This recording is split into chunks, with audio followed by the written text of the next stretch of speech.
का ट्रेंड है, ये सैंक्शन पाकिस्तान का जो ट्रेंड है ये दूसरे मुमालिक नहीं है, दुश्मन मुमालिक से जनरेट नहीं किया गया, बल्कि यहीं से हुआ और ये जनवर है। ये कहा कि ज्यादा लोगों के नाम इस तरह अगर हम शामिल करेंगे तो ये पाकिस्तान के अंदर एक फड्डा पड़ जाएगा।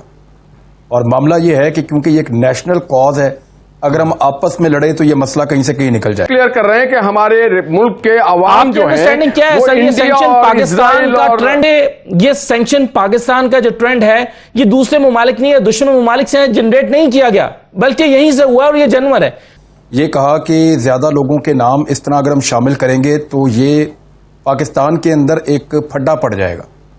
और मामला ये है कि क्योंकि ये एक नेशनल कॉज है, अगर हम आपस में लड़े तो ये मसला कहीं से कहीं निकल जाए। हुकूमत और रियासत को इस वक्त कई तरह के चैलेंजेस का सामना है, जिसमें से हाइब्रिड वॉरफेयर एक बहुत बड़ा चैलेंज है, अफगानिस्तान का मसला एक बहुत बड़ा चैलेंज है, अफगानिस्तान में जंग है वो सर पे खड़ी हुई है और उसके चैलेंजेस हैं, अमेरिका की तरफ से दबाव है, अमेरिका के मुतालबात हैं या उम्मीदें हैं, और जाहिर है अफगानिस्तान में जो सूरत हाल है पाकिस्तान को खतरा है कि उसके पाकिस्तान पर भी असरात हो सकते हैं। तो इसके बजाय कि हमारे यहाँ तमाम ऑपोजिशन की जमातें और हुकूमत की जमात मिलकर कोई स्ट्रैटेजी बनाए कि इस हाइब्रिड वॉरफेयर से कैसे निपटा जाए और आने वाले चैलेंजेस से कैसे निपटा जाए, हम हैं कि आपस की लड़ाइयों में पड़े हैं। अब एक ताज़ा जो तनाज़ा खड़ा हुआ है वो कुछ यूं है कि पाकिस्तान में एक सैंक्शन पाकिस्तान के नाम से एक ट्रेंड बनता है। हुकूमत को ख्याल गुजरता है कि ये पाकिस्तानी तो नहीं हो सकते कि जो सैंक्शन पाकिस्तान का मुतालबा करेंगे वो इस नाम से ट्रेंड जनरेट करेंगे। तो पाकिस्तान ने इसकी खोज लगाई, फवाद चौधरी की वजारत के मातहत जो डिजिटल मीडिया नेटवर्क है उसने इस पर काम किया और एक रिपोर्ट जारी की और उसमें बताया कि ये ट्रेंड्स जो हैं वो इंडिया से जनरेट किए गए, इसमें फलां तंजीमों ने हिस्सा लिया, फलां ममालिक से इसको ऑपरेट किया गया और जाने अनजाने में इस पर पाकिस्तान के सियासत है उन्होंने भी ट्वीट किया। अब इसमें शायद गलती हुकूमत से ये हुई कि इसको जिन लोगों ने रीट्वीट किया था और सैंक्शन पाकिस्तान का ट्रेंड इस्तेमाल करते हुए चाहे उसकी मुखालफत में भी ट्वीट की थी, उन लोगों को भी एक सॉफ्टवेयर के थ्रू इन लोगों को भी उसमें लिस्ट कर दिया गया कि इन लोगों ने भी इस ट्रेंड को इस्तेमाल किया है। अब इसमें कई लोग ऐसे थे जिन्होंने इस ट्रेंड का हिस्सा नहीं बने थे लेकिन इसको इस्तेमाल किया था इसको नेगेट करने के लिए। अब इस पर जो है वो एक सियासत हमारे यहाँ शुरू है। आज मुस्लिम लीग नून के रहनुमाओं ने भी प्रेस कॉन्फ्रेंस की है और उस प्रेस कॉन्फ्रेंस में शाहिद खाकान अब्बासी साहब ने, खुर्रम दस्तगीर साहब ने, उन्होंने कहा कि ये रिपोर्ट जो हुकूमत ने जारी की है ये गुमराही और झूठ पर मबनी है और ये मफरूजों पर मबनी है। और इस प्रेस कॉन्फ्रेंस से तासुर ये मिला है कि जैसे ये सैंक्शन पाकिस्तान का जो ट्रेंड है ये दूसरे मुमालिक नहीं है, दुश्मन मुमालिक से जनरेट नहीं किया गया, बल्कि यहीं से हुआ और ये जनवर है। और कहा गया जैसा कि ये झूठ पर मबनी है।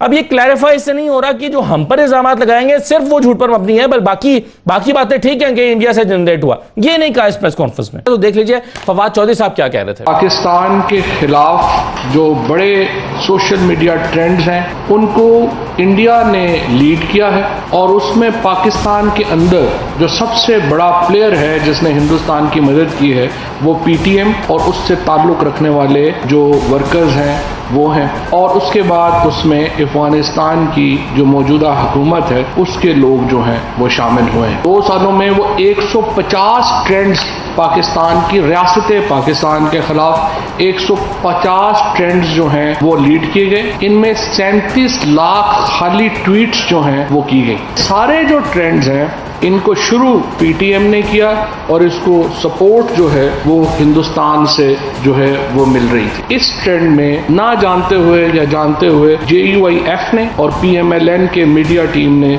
इस ट्रेंड में हिस्सा लिया। इस पर रद्द-ए-अमल देते हुए आज मुस्लिम लीग नून के रहनुमाओं ने जो प्रेस कॉन्फ्रेंस की है उसमें उन्होंने क्या कहा है। मफरूजे की बुनियाद पर 135 सफ़े की रिपोर्ट जिसमें आपने इस मुल्क की सियासी जमातों को, सियासी लीडरों को, सहाफ़ियों को इजराइल और हिंदुस्तान के बराबर ला खड़ा किया। अगर ये रिपोर्ट आम तौर पे शाया कर दी जाती तो कम से कम ये पूछा जा सकता था इस इदारे से कि भाई तुमने किसने इख्तियार दिया ये रिपोर्टें बनाने का और ये शाया करने का, और इनका मकसद क्या है।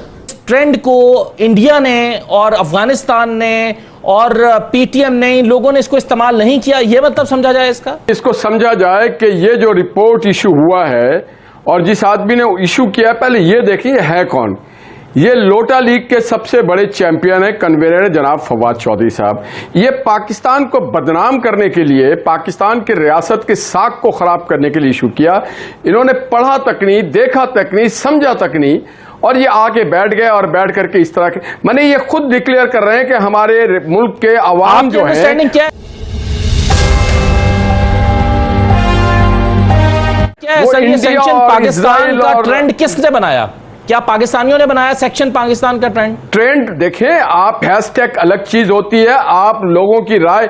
अगर फवाद चौधरी साहब बहैसियत वजीर इत्तलात वो ये काम करते कि वो नेशनल मीडिया जो आपकी मेन स्ट्रीम मीडिया में जैसे आपकी चैनल्स है इसमें खुल के बात जिस मुल्क में कदगन लगा दिए जाए जर्नलिज्म पे, जर्नलिस्टों को मारा जाए, कैमरामैनों को मारा जाए, पाबंदियां लगा दी जाए, तो लोग सोशल मीडिया पे आते हैं और हर के हाथ में होता है मोबाइल। उनको ये पता नहीं होता है कि हैशटैग क्या है, किस चीज ट्वीट की क्या है, क्या पस मंजर है, और वो किसी को रिट्वीट करते हैं, किसी को लाइक करते हैं। और आप उनकी बुनियाद बना के खुद फवाद चौधरी साहब ने वो 135 सफ़ात खुद नहीं पढ़े, और जब वो खुद नहीं पढ़े उन्होंने एडमिट किया मुख्तलिफ टेलीविजन के प्रोग्रामों पे कि मैंने खुद नहीं पढ़ा, हमें जो रिपोर्ट आई। और फिर कौन आदमी उनके साथ बैठा है? मोईद यूसुफ साहब। मोईद यूसुफ साहब वो हैं जो 2018 के इलेक्शन को क्वेश्चन कर रहे थे, जिनको अली बे नहीं पता है। हाल हाशमी साहब, मुझे एक बात का जवाब देना, आपके ख्याल में आपकी अंडरस्टैंडिंग क्या है? ये किसने जनरेट किए हैं? ये ट्रेंड कहां से बना? ये इसकी खामियों और कमजोरियों पर मैं बात करता हूं, मेरे साथ इमरान खान साहब भी हैं और औरिया साहब भी हैं, इसकी कमजोरियों पर मैं बात करता हूं, लेकिन आपकी अंडरस्टैंडिंग क्या है? ये इनिशिएट कहां से हुए हैं ट्रेंड को? कौन है इसके पीछे? ये इट इज नॉट इंपॉर्टेंट कि अंडरस्टैंडिंग क्या, इंपॉर्टेंट ये कि आपके दो जिम्मेदारान बैठ करके पाकिस्तान के रियासत को देखिए। पाकिस्तान के रियासत के खिलाफ कोई भी नहीं है, ये मुल्क हमने बनाया था, हमारे बुजुर्गों ने बनाया था सन 47 में वोट दे करके और जानों के नजराना देके। ये फवाद चौधरी जैसे लोटा लीग के लोग आकर के इस तरह की बात करें, हुकूमत के तो खिलाफ लोग हैं, रियासत के खिलाफ कोई भी नहीं है पाकिस्तान में। हुकूमत के खिलाफ होना बबांगे दहल ये ऐलान करें कि हाँ आप नाहल हैं, नाकाम है, आपकी गवर्नेंस फेल हो चुकी है। अगर इतनी अच्छी गवर्नेंस होती तो इनको पहले पता चल जाता क्या हो रहा है, कब हो रहा है, क्यों हो रहा है, क्यों लोगों को इतना अपने ऑफेंड कर रहे हैं। तो बात यह है, आप इसकी इंपॉर्टेंस क्या देखते हैं? ये पाकिस्तान के खिलाफ हाइब्रिड वॉरफेयर का एक बड़ा इंपॉर्टेंट टूल है जो दुश्मन इस्तेमाल कर रहा है। देखिए मैं आपको एक बात बताता हूं, ये जो रिपोर्ट जेन्युइन तैयार हुई थी ना, तो उस रिपोर्ट में और भी नाम थे। उस रिपोर्ट में कुछ सहाफ़ियों के नाम भी थे, कुछ मजीद सियासतदानों के नाम भी थे उस रिपोर्ट में, और बाकायदा शवाहिद के साथ थे। तो फवाद चौधरी साहब को जब ये पहली दफ़ा रिपोर्ट दिखाई गई तो उसके बाद उन्होंने पॉलिटिकली ये कहा कि ज़्यादा लोगों के नाम इस तरह अगर हम शामिल करेंगे तो ये पाकिस्तान के अंदर एक फड्डा पड़ जाएगा। और मामला ये है कि क्योंकि ये एक नेशनल कॉज है, अगर हम आपस में लड़े तो ये मसला कहीं से कहीं निकल जाएगा, लिहाजा इसमें से कुछ नाम निकाल दिए गए थे। मैं जिम्मेदारी से आपको बता रहा हूँ, जिन लोगों ने ये रिपोर्ट बनाई उन्होंने इसमें से कुछ नाम निकाल के एडिट करके दोबारा ये रिपोर्ट दी थी। अब देखें मामला ये है कि इसमें ट्रेंड चलते हैं पाकिस्तान के खिलाफ। तरीका वारदात क्या है जरा उसको आप समझ लें। सबसे पहले ये होता है कि यहाँ पे बलूचिस्तान में या अफगान नेशनल्स जो पाकिस्तान के अंदर रहते हैं या वो या पीटीएम के कुछ एक्टिविस्ट, ये लोग एक ट्वीट करते हैं और एक ट्रेंड चलाते हैं। अच्छा, ये अब वायरल नहीं होता ज्यादा, थोड़ा सा ये चलता है। पीटीएम के पास अब कैपेसिटी है कि वो हजारों ट्वीट्स कर लेते हैं घंटों के अंदर। अब वो ये एक ट्रेंड चलाते हैं, उसको उठा के भारतीय अखबारात खबर बनाते हैं, यानी ANI है वो और उसके साथ जुड़े हुए बहुत सारे मीडिया हाउसेस वो उसको खबर बना लेते हैं कि पाकिस्तान में से ये चीज रिपोर्ट हो रही है। जब भारतीय अखबारात के अंदर, ऑनलाइन पेपर्स के अंदर उनके चैनल पे ये चीजें चलती हैं, वो चलाते हैं इस रेफरेंस से कि ये पाकिस्तान में कहा जा रहा है। उनके पास चलाने का बहाना यह है कि पाकिस्तान से ये आवाज आ रही है। अब ये आवाज कहां से आ रही है? पीडीएम। इसके अलावा ये जो पाकिस्तान के अंदर रहते हैं अफगान नेशनल्स, ज्यादातर वो लोग हैं जो इसको इनिशिएट करते हैं, या बलोच अलहदगी पसंद है जिनको वो इस्तेमाल करते हैं। ये लोग जनरेट करते हैं एक खास किस्म का खेल, उसके ऊपर इंडियन मीडिया खेलता है दूसरे स्टेप में। तीसरे स्टेप में क्या होता है कि ये लोग इंडियन मीडिया के उन लिंक्स को उठाते हैं और ये शो करते हैं कि ये देखें बैनुल-अक़वामी मीडिया क्या कह रहा है, ये देखें इंग्लिश मीडिया क्या कह रहा है, ये देखें इंडियन मीडिया क्या कह रहा है। तो इनका एक फेक पूरा नेटवर्क मौजूद है। ये उसको वापस लेकर आते हैं अपने ट्वीट्स के ऊपर और फिर दोबारा ट्रेंड को हैमरिंग। तो आप ये जो कह रहे हैं कि जिम्मेदारी से कह रहे हैं कि कुछ सहाफियों के और सियासतदानों के नाम इसमें से निकाल दिए गए ताकि ये फोकस वही इंटरनेशनल जो लॉबी है उसकी तरफ रहे, तो आपके ख्याल में फिर क्या यहां के सहाफी और जो सियासतदान हैं वो इस प्रोपेगेंडा का दानिस्ता तौर पर हिस्सा थे? मैं उन पे ये इल्जाम नहीं लगाना चाहता, लेकिन मसला ये है कि इस वक्त पाकिस्तान में एक ऐसी हुकूमत है जो उनको पसंद नहीं है कुछ लोग।